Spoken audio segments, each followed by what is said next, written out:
உண்மையான கடல், நடுக்கடல் ஆழமா அமைதியா இருக்கும். ஆனா கரை ஓரம் தானே எப்ப பாரு அலை எழுப்பிக்கிட்டு சத்தமா இருக்கும். அந்த மாதிரி நுரையாக இருக்கக்கூடிய விஜய் ரசிகர்கள் இப்போது அலப்பறை செய்துட்டு இருக்காங்க.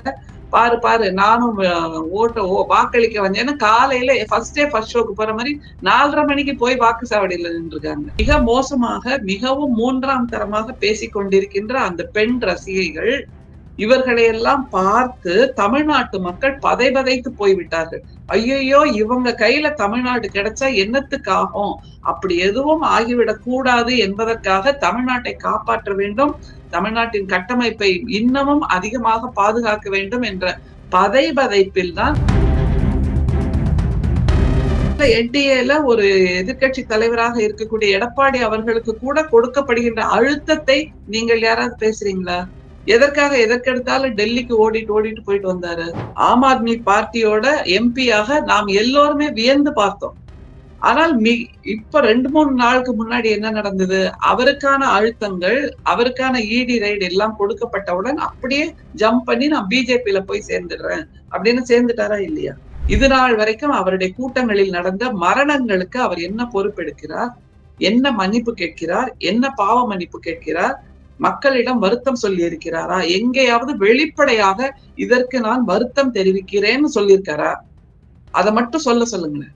முட்டி போட்டுட்டு போய் ஒரு தேவாலயத்துக்குள்ள பாவ மன்னிப்பு கேட்கிறார் என்றால் அந்த பாவ மன்னிப்பை நீங்க வெளிப்படையாக 41 பேர் இறந்த போதே கேட்டிருக்க வேண்டாம்.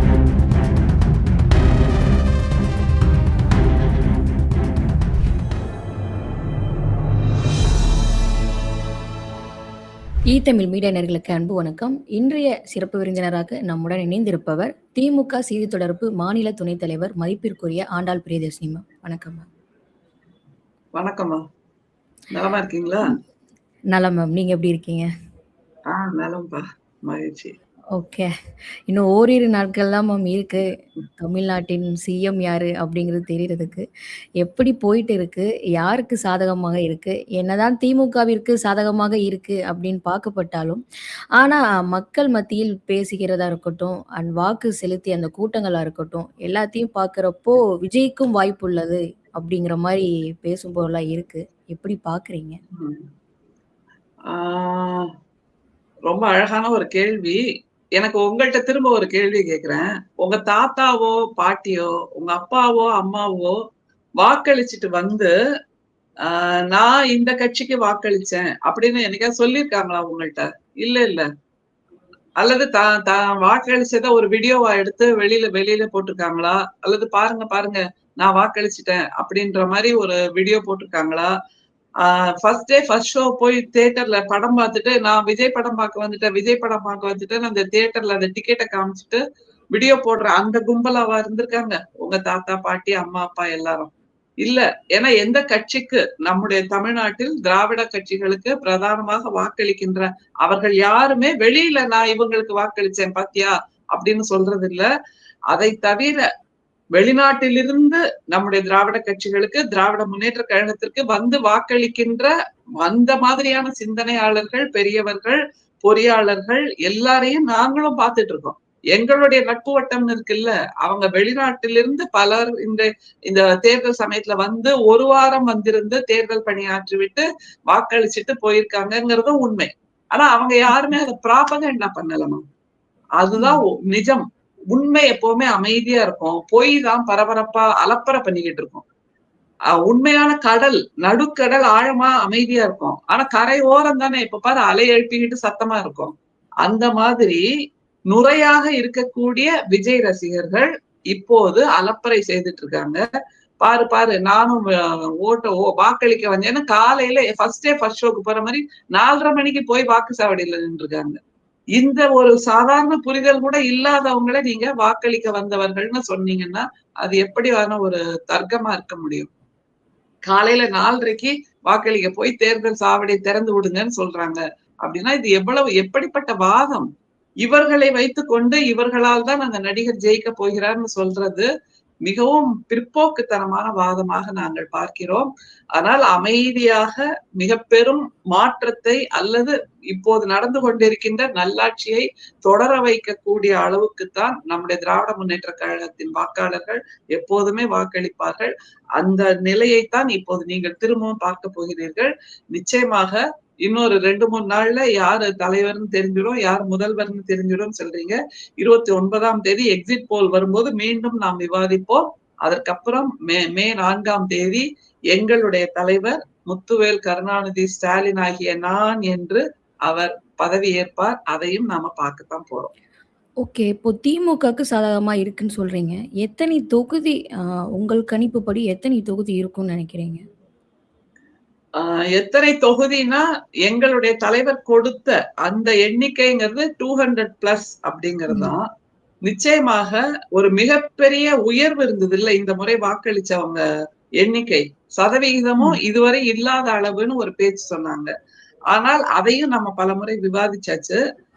நான் அத 2-3 டிபேட்ல என்ன தெரியுமா சொன்னேன்? எதற்காக இப்படி தமிழ்நாடே கிளம்பி வந்து வாக்களித்திருக்கிறது அப்படின்னா, இந்த தேர்தல் அறிவிக்கப்பட்ட நாளிலிருந்து அல்லது இந்த நடிகர் தனக்காக ஒரு கட்சியை ஆரம்பிச்சு எனக்காக ஒரு முதல்வர் நாற்காலியை நீங்கள் எல்லோரும் வாங்கி தர வேண்டும் அப்படின்னு சொல்ல ஆரம்பிச்ச நாளிலிருந்து ஏற்பட்ட துர்மரணங்கள், கூட்ட நெரிசலால் ஏற்பட்ட மரணங்கள், அல்லது கல்லூரிக்கு போகாமல் கல்லூரியை விட்டுவிட்டு இந்த நடிகரை பார்ப்பதற்காக வந்து விபத்தில் சிக்கி மரணம் அடைந்த அந்த இளைஞர்கள், அல்லது மிக மோசமாக மிகவும் 3ஆம் தரமாக பேசிக் கொண்டிருக்கின்ற அந்த பெண் ரசிகைகள், இவர்களையெல்லாம் பார்த்து தமிழ்நாட்டு மக்கள் பதைபதைத்து போய்விட்டார்கள். ஐயையோ இவங்க கையில தமிழ்நாடு கிடைச்சா என்னத்துக்கு ஆகும், அப்படி எதுவும் ஆகிவிடக் கூடாது என்பதற்காக தமிழ்நாட்டை காப்பாற்ற வேண்டும், தமிழ்நாட்டின் கட்டமைப்பை இன்னமும் அதிகமாக பாதுகாக்க வேண்டும் என்ற பதைபதைப்பில் தான் அத்தனை பேரும் வாக்குச்சாவடியை தேடி வந்து திராவிட முன்னேற்ற கழகத்திற்கு வாக்களித்திருக்கிறார்கள் என்று நான் நம்புகிறேன். நிச்சயமாக. ஏனென்றால் தமிழ்நாட்டு மக்களுக்கு தெரியும் இங்க தமிழ்நாட்டில் கிடைத்திருக்கக்கூடிய திராவிட முன்னேற்ற கழகத்தின் ஆட்சியால் கிடைத்திருக்கக்கூடிய இந்த வளங்கள், இந்த வசதிகள், இந்த சாலைகள், இந்த தொழிற்சாலைகள், இந்த கல்வி சாலைகள், இந்த மருத்துவமனைகள், இங்க இருக்கக்கூடிய மத சுதந்திரம், இங்க இருக்கக்கூடிய உணவு சுதந்திரம், இங்க இருக்கக்கூடிய கருத்து சுதந்திரம், இங்க இருக்கக்கூடிய வாழ்வியல் சுதந்திரம், இங்க இருக்கக்கூடிய உடை சுதந்திரம், எல்லாவற்றையும் கட்டி காப்பாற்ற வேண்டிய பொறுப்பு தமிழ்நாட்டு மக்களுக்குத்தான் இருக்கிறது என்று புரிந்ததால் அவர்கள் பதைபதைத்து அக்கறையோடு வந்து வாக்களித்திருக்கிறார்கள் என்று நிச்சயமாக நம்புகிறோம். அதனால ஊடகவியலாளர்கள் 150 என்று சொன்னாலும் கூட நாங்கள் அதை தாண்டிய தொகுதிகளில் வெற்றி பெறுவோம் என்ற நம்பிக்கை இருக்கிறது. இது திராவிட முன்னேற்ற கழகத்தின் வெற்றி என்பதை விட தமிழ்நாட்டு மக்களின் வெற்றி. அவர்களுக்கு பார்த்துட்டு தானப்பா இருக்காங்க. இந்த ஊடக காலத்துல ஏரா ஆஃப் சோசியல் மீடியால பக்கத்து மாநிலத்துல என்ன நடக்குது, வட இந்தியாவில் என்ன நடக்குது, வடகிழக்கு மாநிலங்களில் என்ன நடக்குது, வடமேற்கு மாநிலங்களில் என்ன நடக்குது, அங்கெல்லாம் டபுள் என்ஜின் ட்ரிபிள் என்ஜின் நடக்கின்ற அரசுகளில் எவ்வளவு தூரம் மக்களின் வாழ்வாதாரம் இறங்கி இருக்கிறது, அங்கே எப்படி மத நல்லிணக்கம் இல்லாமல் போயிருக்கிறது, எப்படி பிற்போக்குத்தனமாக இருக்கிறார்கள், சனாதனமாக இருக்கிறார்கள், இந்துத்துவா சிந்தனையோடு இருக்கிறார்கள், சிறுபான்மையினரை வாழவே விடாத அந்த எதேச்சாதிகாரத்தோடு இருக்கிறார்கள் என்பதை எல்லோரும் பார்த்துட்டு தானே இருக்காங்க. அதனால் தங்களுடைய சாதி, மதம் எல்லாவற்றையும் கடந்து தமிழ்நாடு என்கின்ற அந்த ஒற்றை பொருண்மையை முன்னிலைப்படுத்தி தமிழ்நாட்டு மக்கள் வாக்களித்திருக்கிறார்கள். ஆனால் 200+ என்று நாங்கள் நிச்சயமாக நம்புகிறோம். நல்லதே நடக்கும் என்ற நம்பிக்கையும் இருக்கிறது. காரணம் இப்போது உருவாக்கப்பட்டிருக்கின்ற தமிழ்நாடு, தமிழ்நாட்டு மக்களின் வேர்வையால், தமிழ்நாட்டு மக்களின் சிந்தனையால், திராவிட முன்னேற்ற கழகம், திராவிட அரசுகளின் முன்னெடுப்பால், அவர்களுடைய மக்கள் நல கொள்கையால் உருவானது அப்படிங்கிறதை யாராலும் மறுத்துவிட முடியாது. Okay ma'am. ஆனா அந்த திமுகக்குள்ள இருக்கிற கூட்டணிக்குள்ள ஒரு சில குழப்பங்கள் நம்ம ஆரம்பத்துல இருந்து பார்த்தோம். அது விசிகாவா இருக்கட்டும், காங்கிரஸா இருக்கட்டும், அவங்களுக்குள்ளேயே ஒரு பேச்சு முரண்பாடா தான் இருந்துட்டு இருந்துச்சு. அப்படி இருக்கப்போ, அவங்களுக்குள்ள அந்த இது எப்படி அந்த கூட்டணி அமைச்சு கரெக்ட்டான முறையில வழி நடத்திட்டு வராங்கன்னு நினைக்கிறீங்களா? இது முரண்பாடுகள் என்பது நாங்க எப்படி பார்க்கிறோம்னா ஜனநாயகத்தின் வெளிப்பாடு. எந்தவித முரண்பாட்டையும் நீங்கள் விவாதிக்கவே கூடாது, பொதுவெளியில் பேசவே கூடாது என்று என்டிஏ கூட்டணியில் இருப்பவர்களுக்கு சொல்லப்பட்டிருக்கின்ற அடக்குமுறை. அது மாதிரி இல்லாமல் எங்களுடைய இந்த முரண்பாடுகள் அல்லது சிந்தனையின் வெளிப்பாடுகள் வெளிப்படையாக தெரிகிறது என்றால் அதுவே எவ்வளவு பெரிய சுதந்திரம். அந்த பக்கத்துல என்டிஏல ஒரு எதிர்க்கட்சி தலைவராக இருக்கக்கூடிய எடப்பாடி அவர்களுக்கு கூட கொடுக்கப்படுகின்ற அழுத்தத்தை நீங்கள் யாராவது பேசுறீங்களா? எதற்கெடுத்தாலும் டெல்லிக்கு ஓடிட்டு ஓடிட்டு போயிட்டு வந்தாரு. டெல்லிக்கும் தமிழ்நாட்டுக்குமான தேர்தல் என்று நம்முடைய முதல்வர் அதனால் தான் சொன்னார். நீங்க எதற்கெடுத்தாலும் டெல்லிக்கு போறீங்கன்னா அப்ப டெல்லியில் தானே உங்களுடைய தலைமை சிந்தனையிடம் இருக்கிறது, டெல்லி தானே எல்லாவற்றையும் முடிவு செய்வதாக இருக்கிறது என்று எங்களுடைய தலைவர் சொன்னது சரிதானே. அப்படின்னா அவர்களுக்கு பேசுவதற்கு வாய்ப்பே கிடையாது, முரண்படுவதற்கு வாய்ப்பே கிடையாது. முரண்படுறியா உடனே மறுநாளே உன் வீட்டுக்கு இடி வந்துரும், ஏதாவது எதிர்கேள்வி எழுப்புறியா உன் மறுநாளே உன் வீட்டுக்கு சிபிஐ வந்துரும் என்ற மிரட்டலில் தானே அவர்கள் அடக்கி வைக்கப்பட்டிருக்கிறார்கள். அந்த மாதிரி ஏதாவது தமிழ்நாட்டுல இருக்கா? அல்லது அந்த மாதிரி ஏதாவது எங்களுடைய திராவிட முன்னேற்ற கழகத்தின் கூட்டணியில இருக்கா? இல்லையே. எங்களுடைய முரண்பாடுகள் என்பது நாங்கள் கருத்துக்களை சொல்கிறோம், அதை எங்களுடைய தலைவர் சரி செய்கிறார், அதற்கு பின்பு இணக்கமாக எல்லோரும் பணியாற்றினோம் என்பதைத்தான் பார்த்தோம். அதனால் இங்க இருக்கக்கூடிய கருத்து பகிர்வை நீங்கள் முரண்பாடு என்று சொன்னீர்களானால் அது உங்களுடைய புரிதல் என்று நான் விட்டுவிடுகிறேன். ஆனால் முரண்பாடு என்ற வார்த்தைக்கு ஒட்டுமொத்த அடையாளம் எதிர்பக்கத்தில் இருக்கக்கூடிய அந்த என்டிஏ தான் என்பதையும் நீங்கள் புரிந்து கொள்ள வேண்டும். இல்ல மேம். அப்போ அவங்களுக்குள்ள இருக்கிற ஒரு சின்ன ஒரு மிஸ் அண்டர்ஸ்டாண்டிங்கா கூட இருக்கலாம். ஸோ அது இருக்கிறப்போ, அவங்க களத்தில பணியாற்றப்போ, இப்போ அ மாணிக்க தாகூரா கூட இருக்கட்டும். ஸோ அவங்க பேசுறது இப்போ காங்கிரஸ்ல எப்படி நேரடியா சந்திச்சு இப்போ ஒரு சிலர்லாம் போட்டியிடவே இல்ல. இந்த முறை விசிகால இருக்கட்டும், காங்கிரஸ்லயா இருக்கட்டும் ஒரு சிலர் போட்டியிடவே இல்ல. அது அந்த பேச்சு முரண்பாடு காரணமாக தான் அவங்க போட்டியிடவில்லையா அவர்கள்? அப்படின்ற மாரி கேட்கிறேன். நீங்க இதை இப்படி பாருங்க, ஒவ்வொரு தேர்தலிலும் ஒரே நபர் தான் காலம் காலமாக போட்டியிட வேண்டும் என்றால் அது ஒரு சர்வாதிகாரம் தானே. அப்ப புதியவர்களுக்கு எப்படி வாய்ப்பு கிடைக்கும்? ஒருவர் ஒரு 5 ஆண்டு காலம் பதவி வகித்து தன்னுடைய மக்களுக்காக பணியாற்றினார். சரி, இவர் செய்தது சரிதான். ஆனால் அடுத்தவரும் அடுத்த அந்த 5 ஆண்டுக்குள்ள வந்து நிக்கிறாங்கல்ல, அவங்களுக்கு அப்புறம் எப்ப வாய்ப்பு கொடுப்பீங்க? அதனால முதல்ல 5 ஆண்டு காலம் யார் பதவி வைத்தாரோ அவரே தான் மீண்டும் தொடர வேண்டும் என்கின்ற நிலை இருக்க வேண்டுமா? அப்ப அடுத்தவர்களுக்கு வாய்ப்புங்கிறதே கிடைக்காம போயிடுமே. இன்னொரு 5 ஆண்டு காலம்ங்கிறப்ப 10 வருஷம் ஒருவர் எந்த விதமான மக்கள் நல பணியும் செய்ய முடியாமல் கட்சிக்காகவே உழைத்துக் கொண்டிருக்கின்ற அந்த நிலை வருமா இல்லையா? அதனால தொடர்ந்து ஒரு சக்கர சுழற்சியாக எல்லோருக்கும் வாய்ப்புகளை பகிர்ந்தளிக்க வேண்டும் என்பதனால்தான் கடந்த முறை போட்டியிட்டவர்கள் இந்த முறை இல்லை, அவர்களுக்கு வாய்ப்பு மறுக்கப்பட்டிருக்கிறது என்பதையும் நீங்கள் சரியான கோணத்தில் புரிந்து கொள்ளுங்கள். திமுக ஆரம்பித்த போதோ அல்லது விசிக ஆரம்பித்த போதோ அல்லது காங்கிரஸ் ஆரம்பித்த போதோ யாரெல்லாம் போட்டியிட்டார்களோ அவர்களை தான் மீண்டும் மீண்டும் போட்டியிட வேண்டும் என்கின்ற அந்த நிலை இருக்கக்கூடாது. அது வளர்ச்சியின் அடையாளம் இல்லை. ஆனால் புதியவர்கள், ஏற்கனவே அனுபவம் வாய்ந்தவர்கள் என்று எல்லோரையும் கலந்துதான் வேகமும் விவேகமுமான ஒரு வேட்பாளர் பட்டியலை கொடுப்பதுதான் சிறந்த கட்சி தலைமைக்கு அடையாளம். அதைத்தான் எல்லா கட்சியிலும் செய்திருக்கிறார்கள் எங்களுடைய திராவிட முன்னேற்ற கழகத்தின் கூட்டணி. அதனால ஒரு சிலருக்கு சீட் கிடைக்கல அப்படின்னு சொன்னவனா அவங்க முரண்பட்டுட்டாங்க அப்படின்னு கிடையாது. ஏன்னா மிக சமீபத்திய ஒரு உதாரணத்தை நான் உங்களுக்கு சொல்றேன். ஆம் ஆத்மி பார்ட்டியில இருந்த அந்த சத்தா, அவர் எவ்வளவு சிறப்பாக நாடாளுமன்றத்தில் நாவாடினார், மக்கள் பிரச்சனைகளுக்காக குரல் கொடுத்தார். ஆம் ஆத்மி பார்ட்டியோட எம்பியாக நாம் எல்லோருமே வியந்து பார்த்தோம். ஆனால் இப்ப 2-3 நாளுக்கு முன்னாடி என்ன நடந்தது? அவருக்கான அழுத்தங்கள், அவருக்கான இடி ரைடு எல்லாம் கொடுக்கப்பட்டவுடன் அப்படியே ஜம்ப் பண்ணி நான் பிஜேபியில போய் சேர்ந்துடுறேன் அப்படின்னு சேர்ந்துட்டாரா இல்லையா? இதே சட்டா தான் ஒரு 2 வாரத்துக்கு முன்னாடி கூட பிஜேபி செய்கின்ற பிரச்சனைகளை எல்லாம் குரல் கொடுத்தவர், பிஜேபிக்கு எதிராக பேசியவர், பிரதமருக்கு எதிராக பேசியவர். ஆனால் ஒரு ரெய்டு என்கின்ற அந்த அச்சுறுத்தல் மூலமாக உடனடியாக அவர் தன்னை வாஷிங் மெஷினுக்குள்ள செலுத்திக்கிட்டார். அப்படியான நிலைமை தமிழ்நாட்டில் இருக்கிறதா அல்லது திராவிட முன்னேற்ற கழகத்தில் இருக்கிறதா? அந்த கட்சியில் எந்த கட்சியில் இருந்தாலும் அவர்கள் வாக்களிக்க வேட்பாளராக இந்த முறை அவர்களை தேர்ந்தெடுக்கவில்லை என்றால் உடனடியாக கட்சி மாறி நான் வெளியில வந்துடுறேன் அப்படின்னு இல்லை. ஏனென்றால் அந்த கருத்தியல் அதற்காகத்தான் தமிழ்நாட்டில் இருக்கக்கூடிய தலைவர்கள் இயங்கிக் கொண்டிருக்கிறார்கள். இந்த முறை வாய்ப்பு இல்லைன்னா பரவாயில்ல, நான் மக்கள் பணி செய்கிறேன், ஆனால் நான் என் கருத்தியலோடு தான் இருக்கிறேன் என்றுதான் அவர்கள் தொடர்கிறார்கள். அதை அப்படி புரிஞ்சுக்கோங்க. எனவே எல்லாரையும் அச்சுறுத்துகின்ற பிஜேபியாக தமிழ்நாட்டில் திராவிட முன்னேற்ற கழகம் இல்லை என்பதையும் புரிஞ்சுக்கோங்க. ஆ இந்த தமிழ்நாட்டுல சிஎம்மாக அடுத்த இந்த ஓ! முறையும் பார்த்தீங்க அப்டின்னா, தேர்தல் ஸ்டாலின் அவர்கள் தேர்தல். தான் வெல்ல போறாருன்னு சொல்றீங்க. அப்போ 2ஆம் இடத்துக்கு தான் போட்டி. அதாவது இபிஎஸ், சீமான் அவர்கள், விஜய் அவர்களுக்கு தான் போட்டி. அந்த 2ஆம் இடத்துக்கு தான் போட்டின்னு சொல்ல வரீங்களா? நீங்க சொன்ன மாதிரி முதல் இடம் எங்களுடைய தலைவர், நம்முடைய முதல்வர் அவருக்குத்தான் என்பது எல்லோருக்குமே தெரியும். முத்துவேல் கருணாநிதி ஸ்டாலின் அவர்களுக்குத்தான் முதல் இடம்.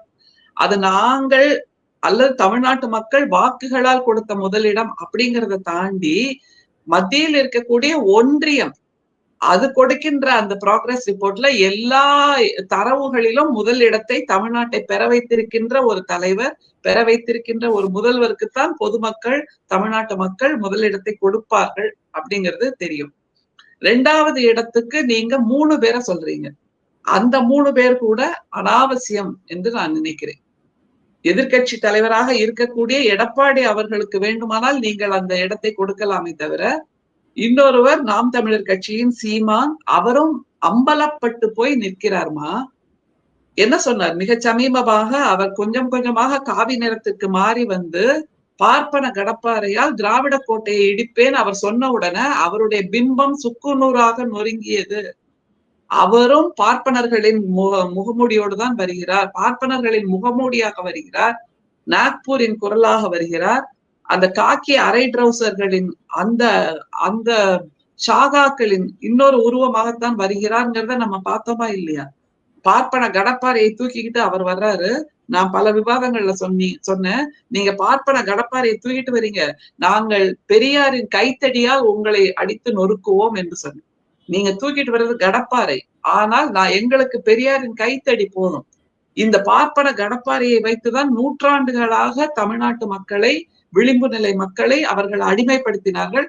நீங்க திரும்பவும் போய் அவங்கள்ட்டயே ஐக்கியமாயிட்டீங்களே அப்படின்னு நாம பலமுறை கேட்டிருக்கோம். அதை தவிர உங்களை போன்ற இளைஞர்களை மீண்டும் ஆடு மாடு மேய்ப்பதற்கு அனுப்ப போகிறேன். மீண்டும் உங்களுடைய கணினி படிப்பை மறந்து விடுங்கள். உங்களுடைய ஊடகவியலாளர் படிப்பை மறந்து விடுங்கள். உங்களுக்கு இருக்கக்கூடிய உலகளாவிய தொடர்புகளை மறந்து விடுங்கள். நீங்கள் மீண்டும் கோவணம் கட்டிக்கிட்டு, கண்டாங்கி புடவை கட்டிக்கிட்டு, கிராமத்துக்கு போய் ஆடு மாடு மேய்ங்க என்று நான் உருவாக்கப் போகிறேன் என்று சொன்னபோது எப்படிப்பட்ட அச்சுறுத்தலை அவர் தமிழ்நாட்டு இளைஞர்களுக்கு கொடுத்தார். கோவணம் கட்டுறதையோ, கண்டாங்கி புடவை கட்டுறதையோ நம்ம தவறா பேசல. ஆனால் அப்படியான ஒரு சூழலில் இருந்துதான் நாம் வளர்ந்திருக்கிறோம், உயர்ந்திருக்கிறோம், பல வெற்றிகளை பெற்றிருக்கிறோம். அந்த அடிமை வாழ்விலிருந்து மீட்டெடுத்திருக்கிறோம் என்றால், மீண்டும் உங்களை அடிமைகளாக மாற்றுகின்ற அந்த சூழ்ச்சியை சீமான் அவர்கள் பேசி, வாழ்ந்து காண்பித்து தன்னுடைய பிம்பத்தை நொறுக்கி விட்டார். தான் ஒரு காற்றடைத்த பலூன் என்பதை அவரே வெளிப்படுத்தி விட்டார். எனவே அவருக்கும் 2ஆம் இடம் கிடையாது. அதை தவிர இன்னொரு நடிகர் பெயரையும் சேர்த்து சொல்றீங்க. இது சீமானுக்குமே அவமானம் என்று நான் நினைக்கிறேன்.